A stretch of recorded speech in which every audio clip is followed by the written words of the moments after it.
Nongeye kubasuhuza mbifuriza igitondo cyiza mwebwe mukomeje gukurikira ibiganiro bya Rafiki TV Rwanda, nizere ko mumeze neza aho muherereye hose. Muri iki gitondo rero cy'itariki ya 30 ukwezi kwa karindwi umwaka wa 2026, ngarutse muri studio rero kugira ngo mbagezeho amakuru abyutse avugwa muri kino gitondo.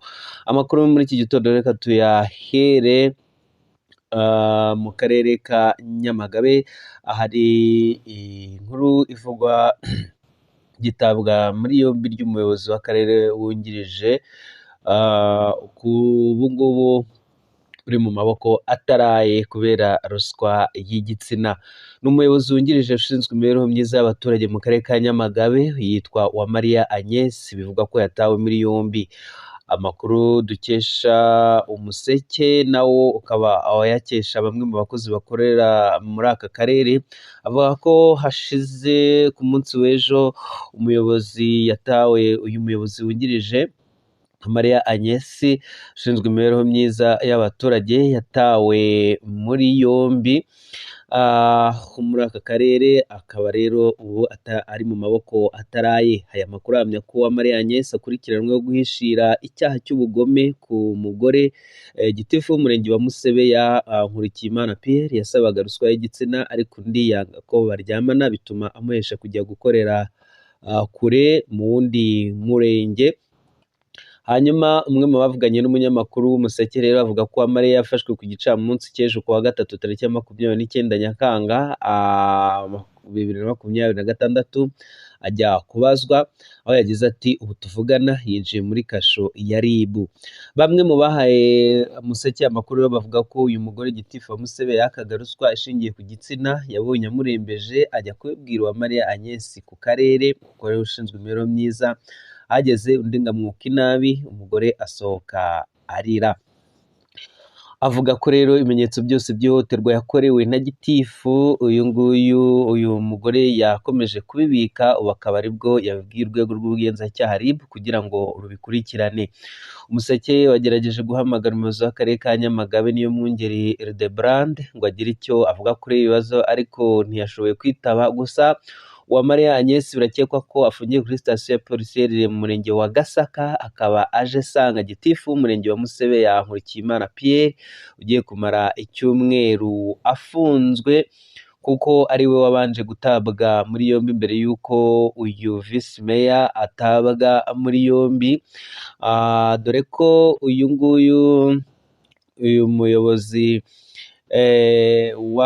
muyobozi w'umurenge wa Musebeya we yafashwe ku mugoroba wo ku wa gatanu ku itariki ya 24 Nyakanga uyu mwaka, ndetse umuyobozi w'akarere ka Nyamagabe Niyomwungeri Hildebrand akaba yaremereye Umuseke ko hari ibyo gitifu Nkurikiyimana Pierre ari gukurikiranwaho n'ubugenzacyaha. Ubwo rero akaba ari byo byagiye ahagaragara, bavuze ati ibyo akurikiranyweho ntabwo tubizi, ati uyu munsi w'ejo ku tariki 24 ubwo ni igihe nyine yafatwaga, ati nibwo yatangiye kubazwa. Amakuru akavuga ko rero mu byo bakekwa harimo ruswa ishingiye ku gitsina, nyine ko ariyo bakekaga ko rero yatumye afungwa, kuko hari umwe mu bagitifu b'akagari w'umugore yahozaga ku nkeke amwaka igitsina. Aya makuru avuga ko rero ubwo yasabaga uwo gitifu igitsina ngo akakimwima, byatumye amusabira kumwimurira mu wundi murenge uherereye kure n'urugo rwe, mu rwego rwo kumuhima. Umuseke rero ukaba waramenye ko gitifu watswe ruswa yashingiye ku gitsina yatakambiye ubuyobozi bw'akarere ka Nyamagabe ntibwaha agaciro nyir'ubwite. Abonye ko bamurangaranye rero ajya kubibwira urwego rw'ubugenzacyaha RIB i Kigali. Umwe muri abo yagize ati RIB yaturutse i Kigali niyo yamufashe. Abandi bakavuga ko usibye icyo kibazo cya ruswa ishingiye ku gitsina, ndetse ngo hari n'ikibazo cya ruswa akekwaho kuko bamusanganye miliyoni 10 y'amafaranga y'u Rwanda yari abitse mu icumbi yahawe n'ubuyobozi bw'akarere. Kibaza rero izi miliyoni 10 ahantu yazikuye, kandi ari gitifu w'umurenge. Ibi bakabihuza no kuba aya mafaranga ariyo yatangaga ku bashakaga kuzamura ikibazo, harimo na bamwe bamukoreshaga hanyuma ku rwego rw'akarere bagahitamo kumukingira ikibaba kandi hari ibyo akekwaho bigize icyaha ariko ntabazwe cyangwa se ngo avanwe muri uwo murenge cyangwa se ngo atangirwe amakuru abe yakurikiranwa n'inzego zibishinzwe. Gitifu Nkurikiyimana Pierre ubu afungiye kuri sitasiyo ya polisi iherereye mu murenge wa Gasaka ndetse uyu visi meya nawe ushinzwe imibereho myiza akaba ariho yamusanze. Umuvugizi wa RIB rero RIB ikaba itaratangaza nyine icyo umunyamabanga nshingwabikorwa w'umurenge wa Musebe yakurikiranweho ndetse n'uyu visi meya, ariko igihwihwiswa akaba ari iyo ruswa y'igitsina bakomeje kuvugwaho cyangwa se ho bakomeje guhohotera uyu muyobozi w'umurenge bamushyira ku nkeke. Dukomeje rero n'andi makuru twabateguriye, turacyari mu Rwanda, reka tujye ku nkuru y'umutekano ivuga ko u Rwanda rwohereje muri Kongo abanyekongo 39 bari barabeshe ko bahoze muri FDLR bityo bagataha mu Rwanda. Ni komisiyo y'u Rwanda rero ishinzwe gusubiza mu buzima busanzwe abahoze ari abasirikare RDRC yatangaje ko yasubije muri Repubulika Iharanira Demokarasi ya Kongo abanyekongo 39 babeshe ko bahoze mu mutwe w'iterabwoba wa FDLR. Iyi komisiyo yasobanuye ko iki gikorwa cyabaye ku munsi w'ejo ku gicamunsi cy'itariki ya 29 Nyakanga uyu mwaka, kibera imbere y'itangazamakuru n'abayobozi mu butumwa bw'amahoro bw'umuryango w'abibumbye muri Congo MONUSCO. Wagize ati RDRC yacyuye abanyekongo 39 kuri uyu wa 29 Nyakanga uyu mwaka nyuma y'isuzuma ryemeje ko babeshye ko bahoze ari abarwanyi ba FDLR bityo ntibari bujuje ibisabwa na gahunda y'u Rwanda yo gusubiza mu buzima busanzwe abahoze ari abasirikare. Ejo tariki 29 Nyakanga nibwo umuvugizi wa AFC M23 Lawrence Kanyuka nawe yatangaje ko ubutegetsi bwa Congo buri gushakisha abaturage kugira ngo biyitirire kuba abarwanyi ba FDLR bukabizeza amafaranga. Hanyuma Kanyuka yasobanuye ko nyuma yo kwizezwa amafaranga abanyekongo bari kwinjizwa muri gahunda yo gusubizwa mu buzima busanzwe iyoborwa ikanashyirwa mu bikorwa na MONUSCO. Iri huriro rero ryasobanuye ko ibikorwa bigamije guhisha abarwanyi nyakuri ba FDLR umutwe wa leta ya Congo isabwa gusenya hashingiye ku masezerano y'amahoro yagiranye n'u Rwanda mu mwaka ushize, bifashijwemo rero na Leta Zunze Ubumwe za Amerika. Kanyuka rero akaba yashinje leta ya Congo gukomeza guha FDLR umwanya mu nzego z'umutekano z'igihugu, avuga ko bamwe mu bagize uwo mutwe binjijwe mu ngabo za leta no mu mitwe yitwaje intwaro ya Wazalendo. Yagize ati Kinshasa ikoresha FDLR nk'igice cy'ingenzi mu rwego rwayo rw'umutekano. Abagize uyu mutwe bashyizwe muri FARDC, mu mitwe ya Wazalendo ndetse no mu nzego z'umutekano za leta. Aho yakomeje avuga ko kandi hari n'abarwanyi ba FDLR bakoreshwa mu mutwe ushinzwe kurinda ubuyobozi n'abayobozi bakuru mu gihugu, ni ukuvuga Garde Républicaine n'abandi bantu bakomakomeye muri leta ya Congo.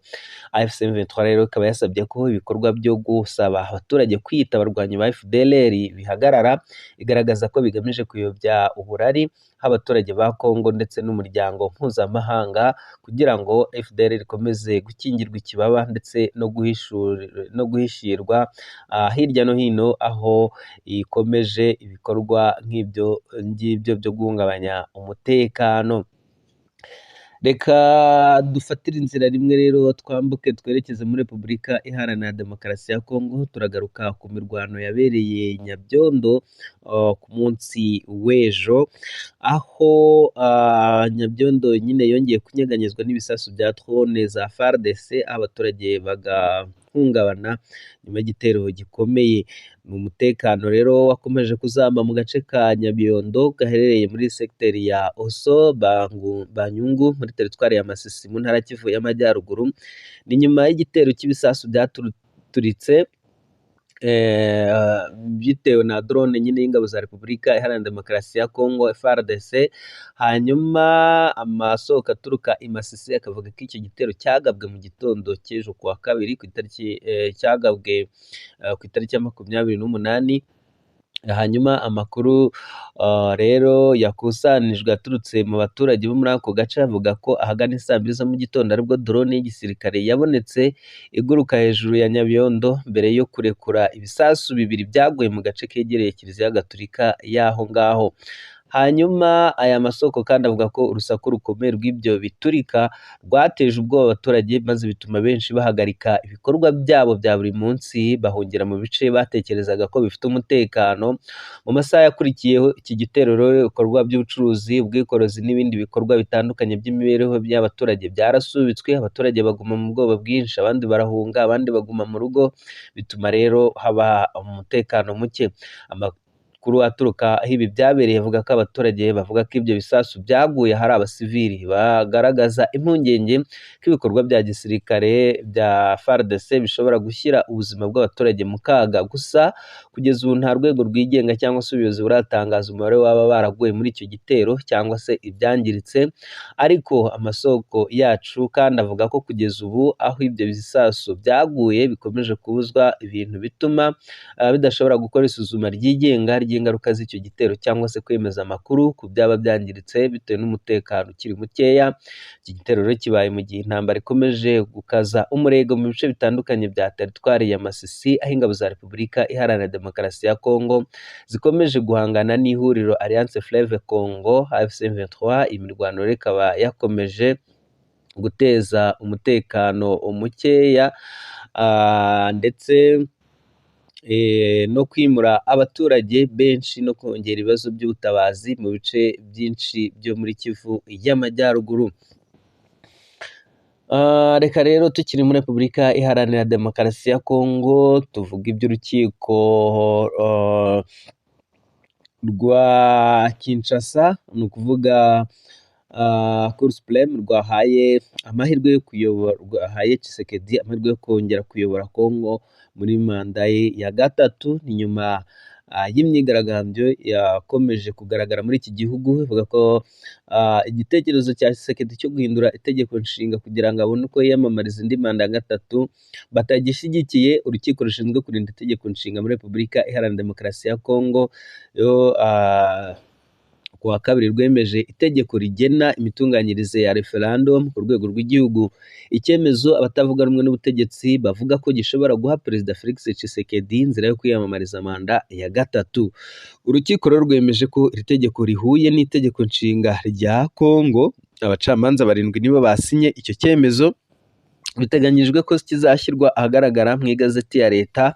Hanyuma perezida w'urukiko yavuze ko umushinga w'iri tegeko wari waramaze kwemezwa na Sena muri Kamena 2026 kandi ko ingingo zawo zihuye n'itegeko nshinga. Ibi bivuze ko amategeko agenga imitunganyirize ya referendum ku rwego rw'igihugu yemerewe gukomeza gukurikizwa. Perezida Felix Tshisekedi rero yari yagejeje icyifuzo kuri urukiko kwa 26 Kamena 2026 asaba ko hasuzumwa niba iri tegeko rihuye n'itegeko nshinga nyuma y'uko itegeko ryari risanzwe rigena referendum rirangije igihe kwa 15 Kamena 2026. Icyemezo cy'urukiko rero kikaba cyarateje impaka cyane muri Kongo, aho abatavuga rumwe n'ubutegetsi bagaragaza impungenge ko iri tegeko rishobora gukoreshwa mu gutegura referendum yo guhindura itegeko nshinga. Bavuga ko iri hinduka ryaba rigamije gukuraho imbogamizi zituma Perezida Felix Tshisekedi atongera kwiyamamariza kuyobora igihugu. Gusa Perezida Tshisekedi yatangiye manda ye ya kabiri muri Mutarama 2024 nyuma yo gutsinda amatora ya perezida yabaye mu Kuboza mu mwaka wa 2023. Manda ye iriho ubu ngubu izarangira muri 2028 kandi itegeko nshinga rya Kongo riteganya ko perezida ashobora kuyobora manda 2 gusa. Ahangaha rero akaba ashaka indi ya gatatu. Ihuriro ry'amashyaka atavuga rumwe n'ubutegetsi rizwi nka Article 64 ryamaganye icyemezo cy'urukiko rivuga ko gishobora gutegura inzira yo guhindura itegeko nshinga kugira ngo Tshisekedi abone uburyo bwo kwiyamamariza manda ya gatatu. Iri huriro ryari ryateguye imyigaragambyo ku rwego rw'igihugu kwa 22 Nyakanga 2026 ariko nyuma rivuga ko ryayihagaritse kubera igitutu cya leta. Icyakora ryatangaje ko rizakomeza kurwanya icyo ryita igeragezwa iryo ari ryo ryose ryo gutegura referendum mu gihe leta ya Kongo ikomeje guhura n'ibibazo by'umutekano muke cyane cyane mu burasirazuba bwa Repubulika Iharanira Demokarasi ya Kongo. Article 64 kandi yasabye urukiko rushinzwe itegeko nshinga guhagarika ishyirwa mu bikorwa ry'iri tegeko ishingiye ku biganiro bigamije gukemura ibibazo bya politiki no gushakira umuti amakimbirane amaze igihe muri Burasirazuba bwa Repubulika Iharanira Demokarasi ya Kongo aribyo bigomba gushyirwa imbere.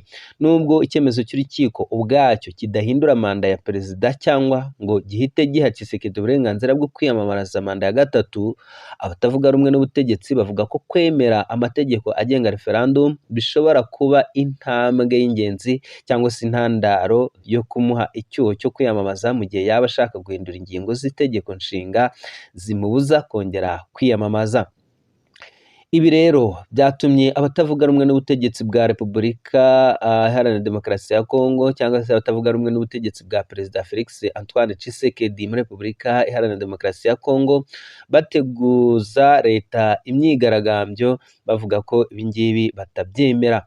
Aba bise rero la coalition article 64 cyangwa se C64 basohoye itangazo nyuma y'uko urukiko rwemeje iri tegeko rirebana na referendum igamije guhindura itegeko nshinga. Ibi bikaba bishobora guha amahirwe Perezida rero Felix Tshisekedi yo kuguma ku butegetsi.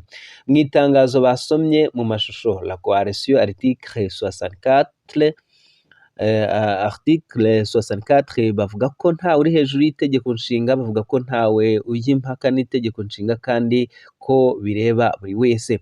Bavuze kandi ko ntacyo bari biteze mu rukiko rushinzwe kurengera itegeko nshinga kubera ko abarugize ngo bagiye bahabwa ruswa n'ubutegetsi bwa Tshisekedi.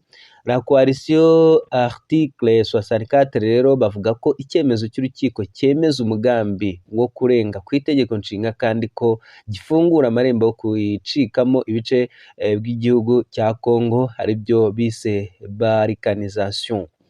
Aba bateguje leta ko ku itariki ya 15 Kamena uyu mwaka hazaba imyigaragambyo ikomeye kubera icyemezo cy'urukiko, bakaba basabye abaturage bo mu gihugu hose n'ababa mu mahanga kuzashyigikira imyigaragambyo. Hari hashize rero igihe leta ya Kongo yumvikanye n'abo batavuga rumwe na leta binyuze mu buhuza bwa Perezida Evariste Ndayishimiye, bemera guhagarika imyigaragambyo bari bateganyije mu gihe cyashize, ariko ubu ngubu bavuze ko kubera icyemezo cy'urukiko ubu noneho bagiye gusubukura imyigaragambyo yabo, ndetse ko ku itariki ya 15 Kamena uyu mwaka 8 Kanama uyu mwaka ni ukuvuga ni ukwezi kwa 8 tariki 15 z'ukwa 8 imyigaragambyo izaba nta kabuza, kandi bahamagarira abatuye igihugu muri rusange ndetse n'ibindi bihugu baba mu bindi bihugu kuzitabira iyi myigaragambyo kugira ngo bamagane iki cyemezo ndetse n'ishyirwa mu bikorwa ryacyo. Reka rero amakuru twari twabateguriye tube tuyasubikiye ahangaha nakagaruka. Njyewe nitwa Rafiki Kabenga, mukomeze gukora subscribe, like na comment ku makuru n'ibiganiro tugenda tubagezaho kugira ngo mukomeze mudushyigikire. Nyine ni umusanzu wanyu ukomeye. Mugire ibihe byiza rero, naho utaha turakomeza kugenda tubakusanyiriza amakuru atandukanye, yaba ay'imbere mu gihugu, hanze ndetse no hakurya.